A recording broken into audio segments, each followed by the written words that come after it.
Hola mundo, hoy recibimos en nuestros estudios a Agustín Laje. Es escritor, también es politólogo y ya ustedes han escuchado de él en nuestro espacio porque lo tuvimos en una oportunidad vía Zoom, pero hoy tenemos el privilegio de recibirlo aquí en los estudios de EBTV Miami, así que le damos la bienvenida. Gracias Agustín por visitarnos. Gracias a ustedes por invitarme. Voy a mostrarles su más reciente libro, que es Generación Idiota, y yo quiero, suena muy fuerte, y quiero saber por qué. Él no es de mensajes que busquen, digamos, suavizar los contenidos. Yo creo que más bien el sacudir a las audiencias es lo que le ha permitido tener éxito y coincido en que eso quizás es lo que necesitan los pueblos del mundo en este instante. Entonces te agradezco mucho esto. Quiero preguntarte, ¿cuál es la generación idiota?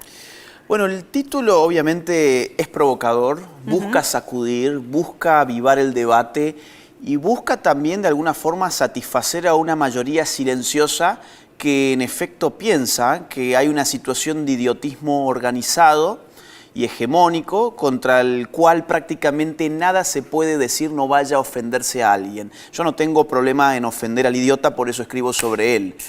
Se voló una... El título es en cierta forma un engaño. Tiene una trampa. ¿Por qué es un engaño?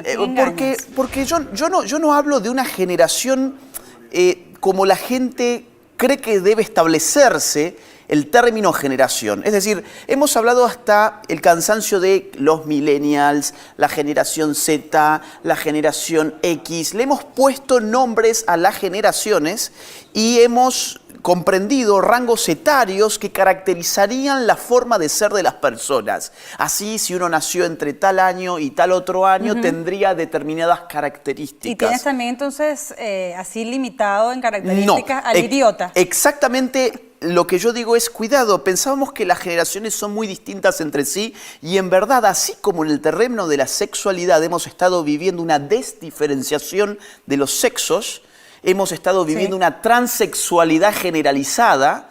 En el terreno de la edad estamos viviendo una transgeneracionalidad que nos apelmaza en un estadio adolescente. Por eso los niños envejecen más rápido de la cuenta, se los sumerge a temas sexuales, se les explica los temas LGBT y se los inducen incluso a celebrar el aborto a pesar de que pueden tener 8 o 9 años de edad. Es decir, los queremos adolescentes antes de tiempo y de la misma forma los adultos tienen una especie de fuerza social que los está empujando constantemente a vivir como adolescentes. Entonces, también. No se trata de que una generación sea idiota. No hay edad para ser un idiota. Exactamente. Cualquier edad está abierta al idiotismo porque el idiotismo es un estado de la cultura. El idiotismo es un estado de la cultura. Pero, y acá viene la segunda trampa del título, con idiota yo no pretendo simplemente insultar. La palabra idiota, que banalmente la consideramos un insulto, tiene una carga de significado mucho más profundo.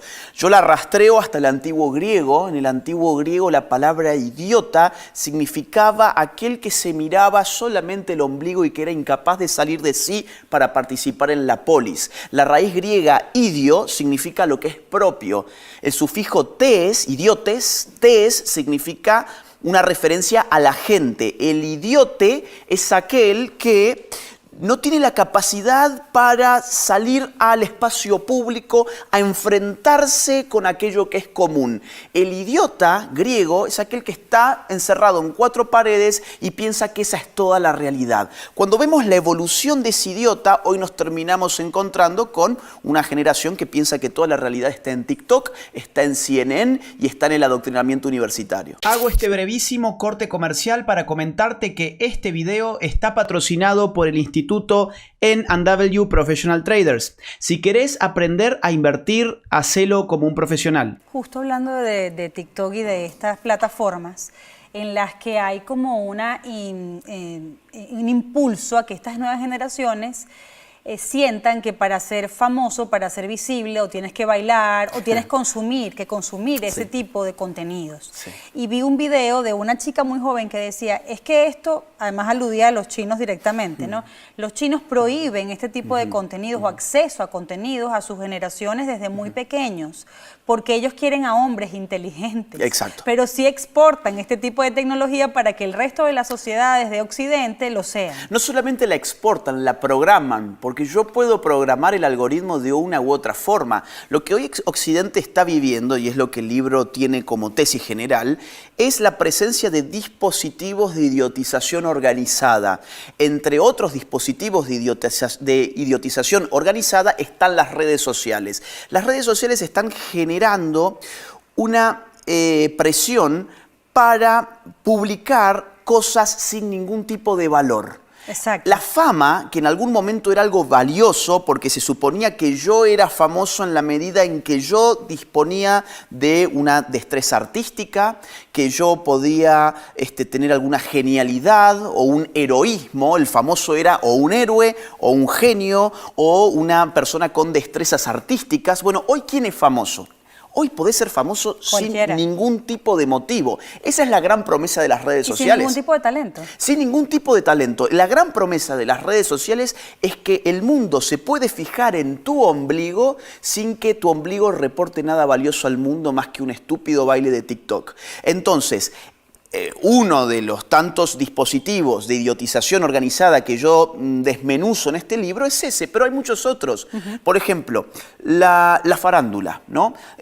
Nunca como antes hemos tenido con tanta consideración a esa farándula que además se recambia a pasos acelerados. Hoy el artista del momento es Bad Bunny, pero mañana ya no sabemos quién va a ser, porque el nivel de recambio es tan acelerado que nos olvidamos muy rápidamente de quién ha sido famoso y quién ha dejado de serlo. Ya quiero hablar de Bad Bunny, pero dame unos minutos para hacerle el regreso de la pausa, porque ese es un tema, no es que él necesite mucha profundidad, pero sí lo que él está representando en la sociedad, ¿no? Así que quiero que nos concentremos allí en unos minutos más tarde. Pero sí quería plantearte lo siguiente. Cuando nosotros estamos viendo que estas generaciones, y no hay edad cuando estamos hablando de generación idiota, se deja, digamos, manipular y entonces consume este tipo de contenidos y prácticamente es como que estás allí paralizado, pierdes horas y horas del día, porque nos ha pasado, a mí me ha pasado también, porque quizás busco otro tipo de contenido, pero igual estoy allí como adoctrinada, atada a una red social. Y la vida mientras tanto pasa, y mientras tanto los criminales del mundo siguen cometiendo sus fechorías. Pero lo que me refiero es que así como estamos escogiendo ese contenido que es muy superficial, quizás así también estamos escogiendo nuestros liderazgos. Y cualquier cosa nos convence, cualquier perfil nos convence de que es lo que necesitamos, ¿no? Sin lugar a dudas, en ese sentido el idiotismo supone un retraimiento respecto de lo político, un retraimiento respecto de lo que verdaderamente significa lo político. Todo lo que hemos discutido en los últimos años en términos supuestamente políticos eran cuestiones vinculadas a lo personal y a lo íntimo. Es decir, por ejemplo, las discusiones políticas del momento es cómo me autopercibo. ¿Cuál es mi pronombre de género? Exacto. ¿Con quién me acuesto? ¿Cuál es mi orientación sexual? ¿Qué tengo yo entre las piernas? ¿Cuál es mi peso? Porque quizás estoy sufriendo gordofobia también. O sea, siempre es una referencia a mi ombligo, cuando la política en verdad es una apertura a lo público, a lo que resulta común. A mí no me importa tu orientación sexual, es un asunto tuyo. A mí no me importa tu autopercepción de género. No tengo ningún interés de saber tus pronombres de género porque es un narcisismo absurdo que se ha inventado hace pocos años. Pero esos son los temas políticos del momento. Y a la hora de votar lo que realmente es política, que es quién te va a gobernar en los próximos años, no te importa nada porque has desgastado tu energía política en cosas que no eran políticas. Voy a hacer una pausa. Sí. Gracias, Agustín, por este comienzo. Ya regreso con Agustín Laje en solo unos minutos. Quédense allí. El escritor y politólogo Agustín Laje nos acompaña en este programa especial esta noche aquí en EBTV Miami. Tú mencionabas esto de verse el ombligo. Y nosotros estamos en Venezuela en una situación muy, muy difícil, porque además la oposición luce desmantelada, muy vulnerable, muy minimizada, y eso obviamente es una contribución de sus propios errores más una estrategia de años del propio madurismo, chavismo, y con todos sus aliados, Rusia, China, valiéndose de bots en redes sociales, creando escándalos que algunos son reales y otros no lo son, desprestigiando y de alguna manera convenciendo al venezolano que no hay nadie en quien confiar. Entonces el venezolano en este momento dice, ¿para qué me voy a involucrar yo en la política? Me voy a ocupar de mi propia vida, a entenderme con el régimen, con los pocos espacios de libertad que me dé, porque todo lo que yo luché, marché, sacrificamos la vida de adolescentes y esta oposición y el régimen son iguales. Entonces, ese es el escenario perfecto para el tirano. Eso para algunos es verse el ombligo, es decir, ya yo hice, y la libertad no se pelea hasta que se alcance. Esa es mi pregunta. Sí, a ver, lo que pasa es que todas las dictaduras generan apatía política. Porque uno puede intentar distintas estrategias de movilización política o de conformación de partidos políticos, pero cuando el sistema está estructuralmente viciado e impide una voluntad de poder real para reemplazar un régimen dictatorial, entonces la verdad es que no hay espacio para lo político y todo lo que queda es sálvese quien pueda, a nivel individual. A ver cómo hacemos en este contexto para llevar una vida más o menos amable, más o menos normal. Es lo que ha generado cualquier dictadura y es la confirmación de que en Venezuela hay una dictadura. Lamentablemente yo soy bastante pesimista con la situación venezolana porque creo que está cerrada la posibilidad de la política allí. Es decir, si algún día el régimen cae, quienes están gobernando Venezuela saben que van a terminar todos presos. Ellos saben que la alternativa a su poder es la cárcel. No hay término medio. Esa gente no se va a ir por las buenas. Ahora bien, también se intentó un gobierno alternativo que, bueno, acabó de fracasar hace muy pocos días. Incluso ahora Estados Unidos con la administración Biden muestra incluso hasta, digo, en los hechos, actos de simpatía para con la dictadura venezolana. Para algunos intentos de normalizar la presencia de Maduro allí. E incluso países como Francia, con Macron a la cabeza, dándose la mano con el dictador Maduro. ¿Sí? Después de haber reconocido el interinato, etc. Exactamente. Entonces, evidentemente uno va a volverse apático si vive dentro de un régimen como ese. Y la opción armada, interna, yo sé que hablar en estos términos en la televisión es duro, pero hay que decir la verdad. La opción armada interna tampoco parece ser una opción porque todas las fuerzas armadas hoy están compradas por el régimen. Entonces, ¿cómo se va a enfrentar desde, vamos a decir, una guerra de guerrillas a un ejército en el cual hay unanimidad de criterios de que allí o gobiernan o salen todos presos, incluidos los generales?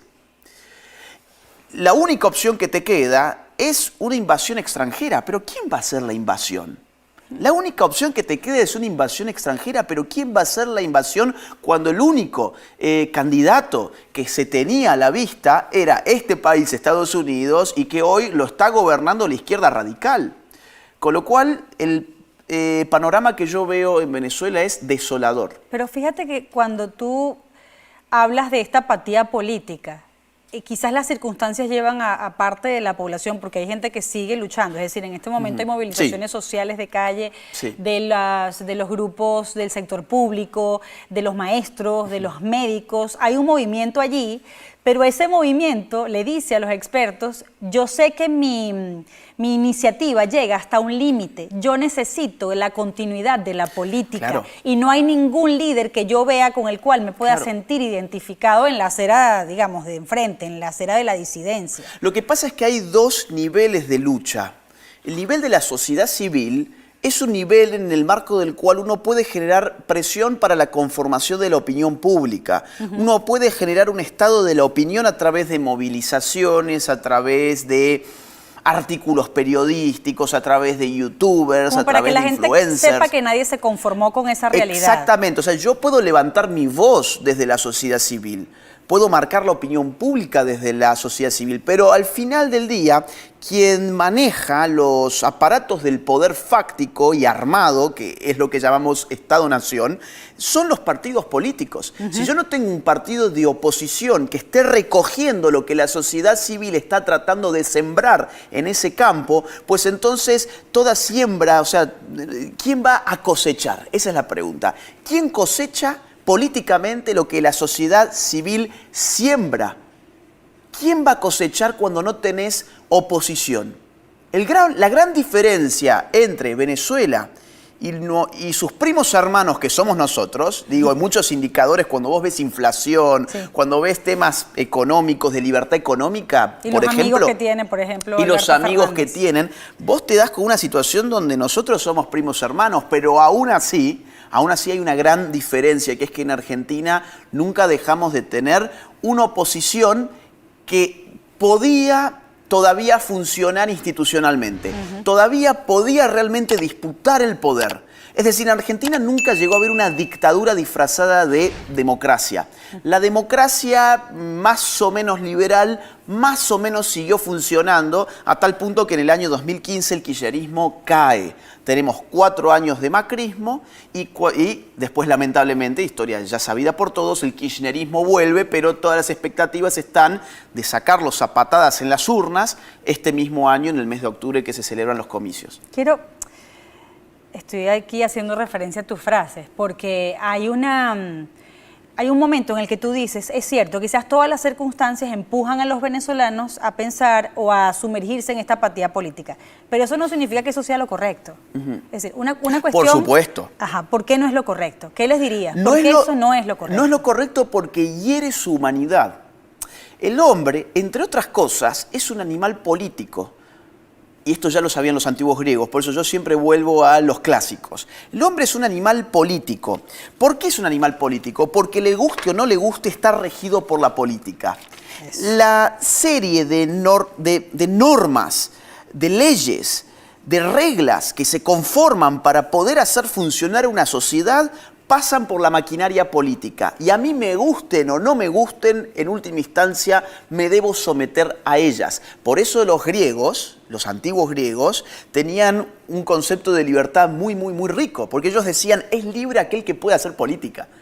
Porque al hacer política, esa persona conforma el orden al cual él después se va a sujetar.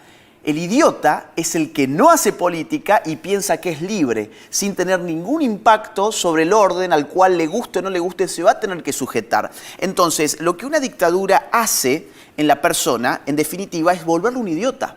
Lo repliega hacia su ombligo, hacia su espacio diminuto de vida íntima, porque salir a lo público le genera un problema. Vivir en una dictadura y tratar de expresarse públicamente, de desafiar el orden establecido, de gritar por las injusticias, es un peligro para cualquier persona que vive en un régimen como el de Maduro. Exacto. Entonces, mucha gente ahí dice, bueno, yo me repliego a mi vida privada, a mi vida íntima, porque en última instancia me debo sujetar a que soy un cobarde.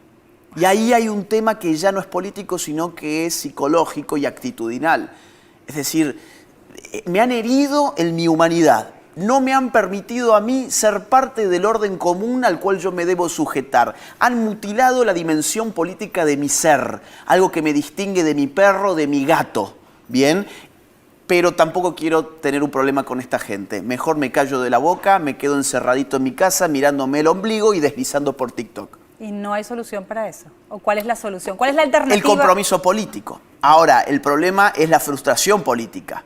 Porque claro, como te digo, si el sistema está cerrado en la política, ahí hay una contradicción práctica, que es yo necesito expresar mi humanidad en tanto que sus dimensiones políticas me requieren, necesito expresar lo político que llevo dentro de mí, pero al mismo tiempo lo político cierra sus instituciones a mi influencia. Y eso genera una frustración. Pero es mejor eso a ese repliegue acobardado que me lleva a decir, acá yo no puedo hacer nada, acá se trata simplemente de vivir en una injusticia generalizada. Entonces, al final del día se trata de llamar a la valentía de las personas y a que sigan alzando su voz por más que no vean al corto plazo los resultados de manera tangible. Porque lo que apuesta toda dictadura es que esas personas se mantengan calladas, porque nunca se sabe cuándo el sistema institucional puede terminar de destrabarse. Voy a hacer una pausa y quiero preguntarte por Bad Bunny. Obviamente no vamos a hablar aquí de su letra, ni mucho menos ni de su carrera, ni de su aparición en los Grammy, sino que surge esta discusión por todo lo que hay detrás de esa figura, todo lo que él representa, el hecho de que llene conciertos y sea ahora prácticamente influencia en el mundo. Yo lo digo y me cuesta creerlo, pero es la realidad. Es la realidad. Vamos a hablar de eso en unos segundos nada más, para que entiendan que va mucho más allá que este cantante. Él no es cantante, ¿cómo lo describiríamos? Un experto usador de autotune. Ok. Ya regreso con Agustín Laje. Agustín Laje nos acompaña esta noche y no crean que vamos a convertirnos en un programa de farándula, ni de música, ni hablaremos de los Grammy como tal, pero es que Agustín vincula la figura, lo que representa Bad Bunny con la política. ¿Por qué?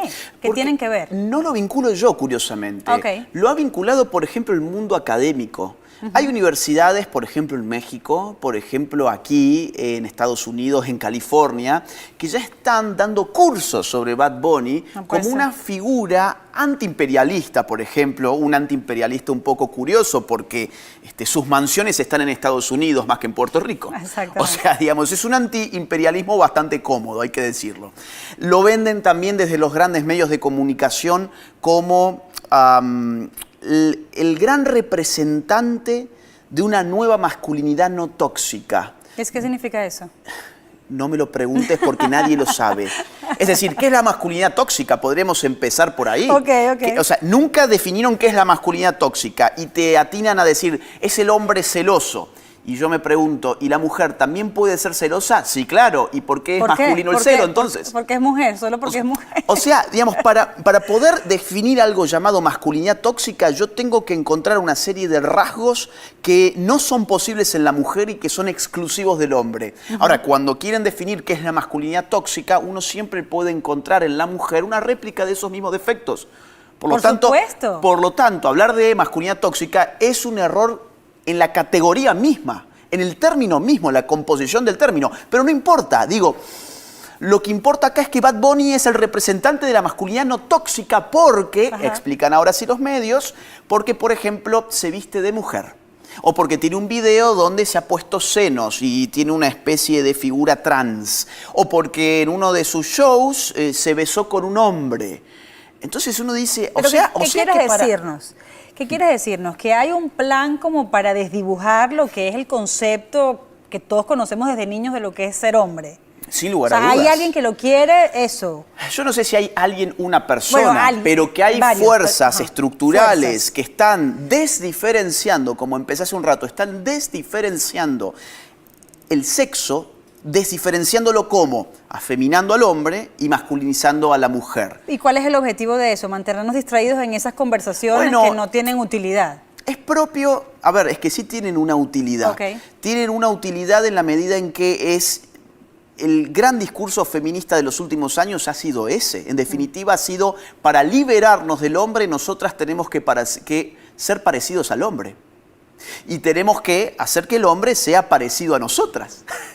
Entonces, esto es la gran idea feminista que subyace a todo lo que se ha hecho en los últimos años. Y claro, aparece Bad Bunny, un ídolo de masas. Insisto, a mí su música no me importa. Yo recién dije en broma lo del autotune. Sí, no, y lo que menos importa aquí es que cante desafinado. No, a ver, y yo sigo muchas bandas que cantan peor que él. Entonces no es el caso.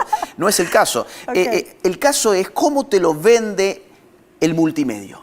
¿Cómo te lo venden incluso desde las universidades, como te digo? Pero porque esto es un peligro. Es decir, porque es un peligro que las feministas ganen en su discurso inicial.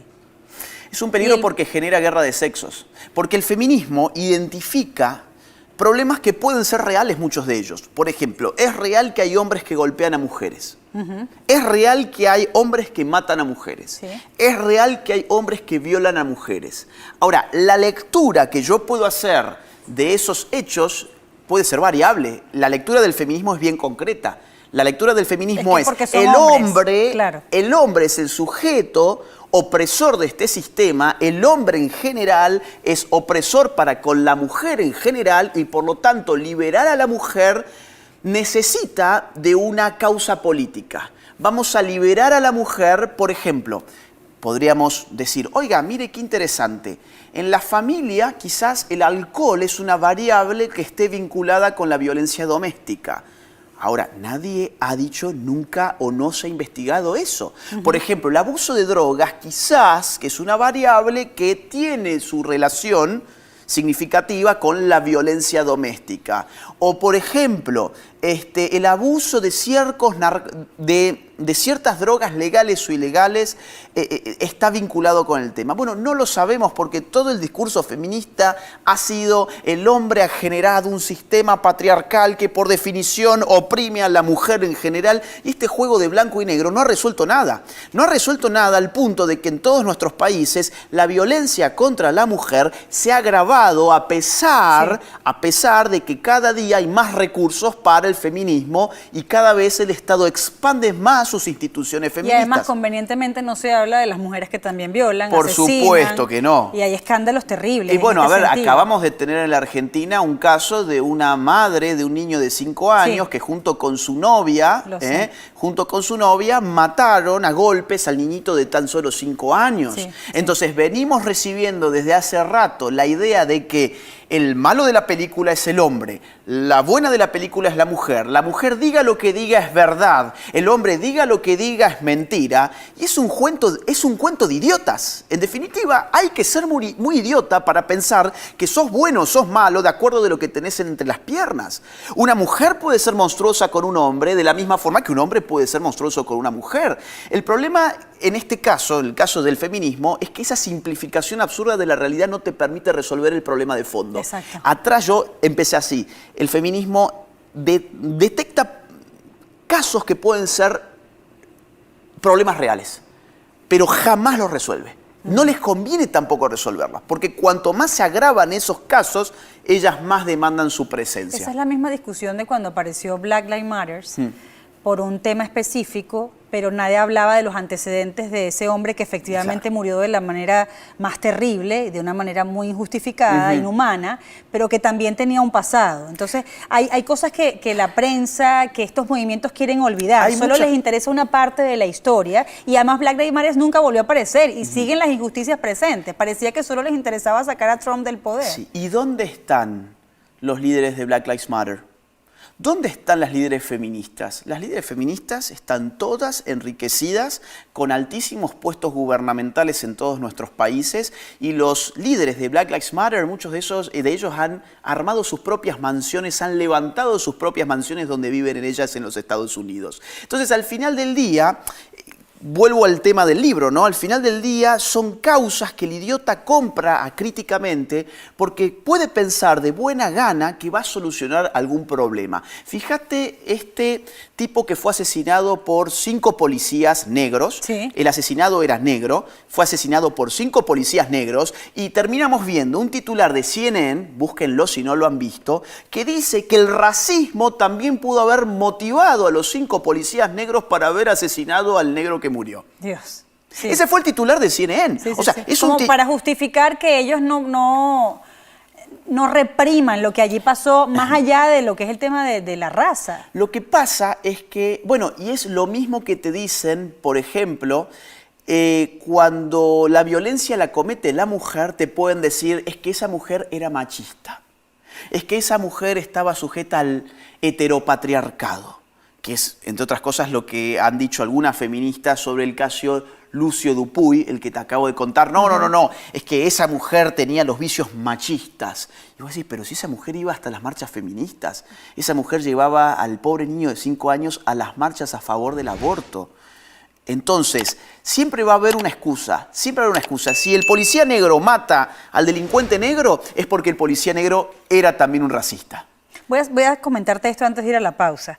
porque había una discusión, no, conversación, en un grupo muy querido de amigas, y una planteaba, pero ya va, ¿a ustedes les gusta o no les gusta este hombre Bad Bunny? Vuelvo a Bad Bunny, y yo le planteaba lo siguiente, es que ojalá se tratara de que te guste o no te guste el cantante, es todo lo que hay detrás de él, porque además esta sociedad es tan hipócrita, o bueno, para usar tus palabras, tan idiota, que fíjate que reclaman estos asuntos del feminismo, de los derechos de la mujer, y hay movilizaciones, y tenemos hasta una vicepresidenta que es mujer, mujer negra, asiática, tal, todas estas cosas que uno siente que se le eligió más por eso que por su mérito, no sé. Sí. Incluso quienes han votado azul en este país están absolutamente decepcionados de ella. Y muchos dirán, bueno, pero es que hicimos la advertencia, que esa no es la manera de elegir al segundo líder más importante de la primera potencia del mundo. Claro. Entonces, hacen estos comentarios y además defienden y se sentían orgullosos porque ella hubiera llegado al poder, a la vicepresidencia, pero al mismo tiempo vas a conciertos de un tipo que es misógino, claro, que denigra a la mujer, que la expone como un objeto. Entonces, es esta sociedad de la hipocresía. Ahí está el punto. Es decir, ¿cuál es el problema con Bad Bunny? Yo hago una broma sobre que su música a mí no me gusta, pero no es el punto porque no estamos hablando de estética. Pero no somos coherentes. No es ese punto. El en las punto luchas es, que damos. Bad Bunny realmente es el representante de la masculinidad no tóxica como te lo venden los medios de comunicación. No, no lo es. Anda a ver simplemente sus letras. Sus letras es de cuántas mujeres me puedo llevar a la cama esta noche, de cuánta droga puedo consumir en una fiesta, de qué buenos los autos que puedo comprar para levantar mujeres por la calle. Ojalá lo dijera de manera tan elegante como bueno, tú lo es estás que expresando. sí, en el libro pongo la letra tal como es. Okay, en el libro porque digo, sí, así que él es el representante de la nueva masculinidad porque se pone un vestidito rosa. Él es el representante de la nueva masculinidad porque le da un beso a otro hombre en el escenario. Sus letras. A ver, vamos a ver. Es que, mira, otro gran representante de la nueva masculinidad es que estaba en One Direction, que se llama Harry Styles. Entonces lo ponen literalmente en las revistas de moda. Con faldas, etc. Con falda y con un tutú rosa. Sí. Y ponen, qué bueno, cómo derrumba los estereotipos. O sea que si yo me pongo un tutú rosa, yo voy a ser un tipo inclusivo, diverso y no tóxico. Bueno, vamos a ver qué hace Agustín Laje al regreso de la pausa, porque ya yo puedo esperar cualquier cosa aquí en este programa. Regreso con él, les recuerdo su libro Generación Idiota, está esta noche con nosotros y es un gran privilegio tenerlo aquí. Agustín Laje nos acompaña esta noche, escritor, politólogo argentino. Habíamos dejado una discusión que me parece muy importante porque nuestra audiencia, que está quizás en el exilio o quienes nos están viendo desde nuestros países de origen, están sumidos allí en esas tiranías, en esos sistemas en los que quizás han apostado a esa apatía política, pero yo sé que dentro nuestra esencia no es de conformismo, es decir, los latinoamericanos siempre queremos más. Somos ambiciosos, entonces yo siento que educar para la libertad es muy útil porque tú no sabes quién puede escuchar ese mensaje y eso que puede desencadenar, es decir, quizás puede ser el impulso, la motivación que alguien necesita como para ser más creativo o pensar que no todo está hecho. Esta segunda ola, como tú la llamas, del socialismo del siglo XXI. ¿Cuán peligrosa es? Porque yo veo el caso de Argentina, veo cómo detuvieron el viaje de Maduro y eso me genera esperanzas en la justicia universal y digo, bueno, sí, aunque tengan líderes que sean amigos de los tiranos, hay sociedad, hay una sociedad, el resto de la sociedad no tiene por qué estar en la misma línea. Si hoy ve uno el mapa de la región, vas a ver un mapa casi que totalmente rojo. Es más, han girado por las redes sociales y te impacta porque vos ves el mismo mapa hace 5 años atrás y estaba distribuido con algunas zonas rojas y algunas azules. Me estoy refiriendo a las ideologías políticas que dominan en cada país, en los gobiernos. Hoy vos ves ese mapa y está todo rojo con excepción de muy poquitos países y además de países muy pequeños. Los países que no han caído bajo esa segunda ola del socialismo del siglo XXI son básicamente Uruguay, Ecuador, Paraguay, Costa Rica, Guatemala. Deja de contar. Y Ecuador el día de ayer hubo elecciones y ganó el correísmo. Cuidado, cuidado. Entonces, ¿qué pasó? Pasó que desde el año 2019 hasta hoy, el socialismo del siglo XXI se cobró una revancha. Una revancha tras unos 4 años de fracasos. A partir del año 2015 empiezan varios fracasos para los socialistas en la región, pero a partir del año 2019 y la conformación de lo que se llamó el Grupo de Puebla en México tras la victoria de López Obrador, a partir del año 2019 tenemos distintos episodios. La explosión chilena, octubre de aquel año. La explosión indigenista en Ecuador, también en octubre de aquel año, 2019. Las revueltas colombianas, noviembre del año 2019. Las revueltas peruanas, principios del 2020. Tenemos el triunfo de Alberto Fernández y el retorno de Cristina Kirchner al poder, octubre del año 2019. Tenemos la victoria a una nueva constitución en Chile con un referéndum que ganan con el 78% de los votos. Tenemos el triunfo de Gabriel Boric en Chile como nuevo mandatario chileno. Pero me dicen que está muy mal en Ahora voy a ir Okay. a ese punto. Pero digo, para ver más o menos qué es lo que ha pasado y acomodarnos. En Perú gana un maoísta, Pedro Castillo. Gana un maoísta vinculado a Sendero Luminoso, el grupo terrorista más sanguinario de toda la región. Colombia gana Petro. Brasil gana Lula. Es para agarrarse la cabeza. Pero, y acá viene el pero, lo que vos estás mencionando, es interesante y a mí me da esperanzas ver lo poco que dura el apoyo popular a esta nueva segunda ola del socialismo del siglo XXI. Vos lo dijiste, Gabriel Boric tiene hoy menos del 24% del apoyo de los encuestados. O sea, 24 de cada 100 personas en Chile no apoya al presidente Boric. En el caso de Pedro Castillo, el apoyo popular era todavía menor porque los casos de esquilmación del Estado, se robó él y su familia todo el Estado peruano, robaron a mano armada y la gente se dio cuenta. Cayó Pedro Castillo, ahora hay revueltas de distintos tipos en Perú. En el caso argentino también gana el kirchnerismo con una buena cantidad de votos, una muy buena cantidad de votos. Macri no tuvo ninguna chance y sin embargo empiezan a caer. ¿Por qué? Porque la economía es un desastre, lo que fue la gestión del COVID fue un desastre, porque Cristina Kirchner se supo que es una delincuente que estafó a los argentinos, porque las políticas económicas del gobierno... Entonces nuestros pueblos no son idiotas. Son idiotas porque siempre vuelven a votar lo mismo. No hacía falta pasar de nuevo por estas experiencias. Ya sabemos lo que es el socialismo del siglo XXI. Haber tenido una segunda ola del socialismo del siglo XXI es lo que hace que seamos idiotas. Ok, entonces al regreso de la pausa, por favor dinos cómo dejar de ser idiotas. Con gusto. Y además sostenerlo en el tiempo. Regreso con Agustín Laje. Me quedan 2 preguntas fundamentales y nada cortas en respuesta para Agustín Laje, pero él va a hacer su mayor esfuerzo. Lo primero es, cuando ahora vemos que quizás pierde la magia un poco Trump y hay dentro del mismo mundo conservador más inclinación a elegir a un hombre, por ejemplo, como Ron DeSantis. Hay quienes dicen, bueno, es verdad, quizás un populista no es lo que en este momento necesitamos y sí hay populistas de derecha y de izquierda. ¿Tú qué dirías? Sí, hay populismos de derechas y de izquierdas porque el populismo no es una ideología política, es un estilo del discurso político que enfrenta 2 polos contradictorios, el pueblo y las élites. El problema es definir qué es el pueblo y quiénes son las élites. Un populista de izquierdas te va a decir, el pueblo somos los relegados del sistema capitalista y las élites son los imperialistas de Estados Unidos. Por ejemplo, Chávez o Maduro juegan esa carta. Un populista de la derecha te dice, el pueblo somos la mayoría silenciosa de personas que nos levantamos a trabajar, que no le robamos a nadie, que queremos una vida en paz, que queremos seguridad, que queremos vivir en paz, tranquilos, y las élites son los globalistas de Naciones Unidas, los globalistas del Foro Económico Mundial, los globalistas de la Ivy League, los globalistas del establishment del Deep State, por ejemplo. Ahora, vos me decís, ¿son lo mismo? No, no son lo mismo. Juegan en todo caso a un mismo juego, con reglas similares, pero no son lo mismo en términos ideológicos. Yo creo que la alternativa a los populismos es, digamos, el discurso de la reconciliación. El discurso de cerremos las grietas, acá no hay ni pueblo ni élites, acá no hay ningún conflicto político de magnitud. Todos somos iguales. Tenemos que dedicar la política a administrar. Yo creo que sí hay élites.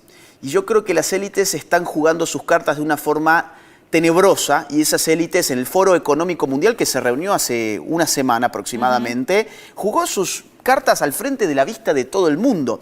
Entonces yo no soy un crítico de los populistas de derechas, puedo hacer una crítica a la personalidad de determinados líderes de derechas. Ahora, por ejemplo, Santiago Abascal en España es de ese estilo, pero no de esa forma de ser. No tiene la forma de ser de Trump, por ejemplo. Javier Milei en Argentina es de este estilo, sí. Es un populista de derechas, pero no significa que su forma de ser sea la misma de Trump.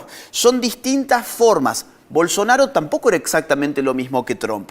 De la misma forma que los Kirchner no eran los mismos que Chávez. Sí que era parecido a algunas formas del discurso, pero la personalidad política es otra variable distinta.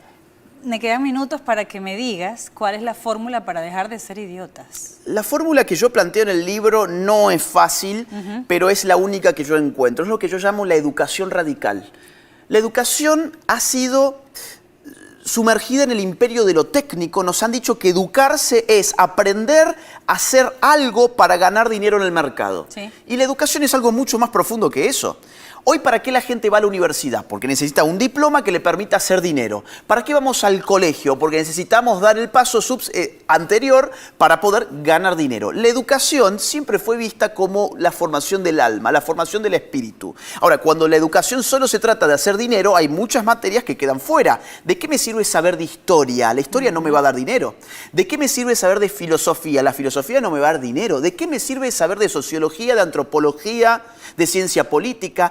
Todo eso ha quedado fuera del ámbito de interés y por eso cuando vos no conocés nada de eso es cuando te abrís a la manipulación, a la idiotización. La educación radical es un fuerte compromiso con uno mismo, en el cual uno intenta saber de filosofía sin ser filósofo, aprender de ciencia política sin ser un cientista político, hacerse de categorías sociológicas sin estudiar formalmente la sociología, saber de literatura sin ser un lingüista, aprender la historia de tu país sin ser historiador. Es decir, es un compromiso totalmente libre, totalmente radical con uno mismo. ¿Para qué? Para cuidarse a sí mismo y cuidar a los que lo rodean. Cuando un padre de familia opta por una educación radical, sus hijos lo van a ver a él teniendo sus momentos de ocio con un buen libro en lugar de mirando series de Netflix o haciendo así en el celular mirando reels de Instagram. Sí se puede dejar de ser un idiota. Sí se puede. Se puede, es una decisión digamos, personal. Individual, personal. Es individual, pero yo sé que cuesta.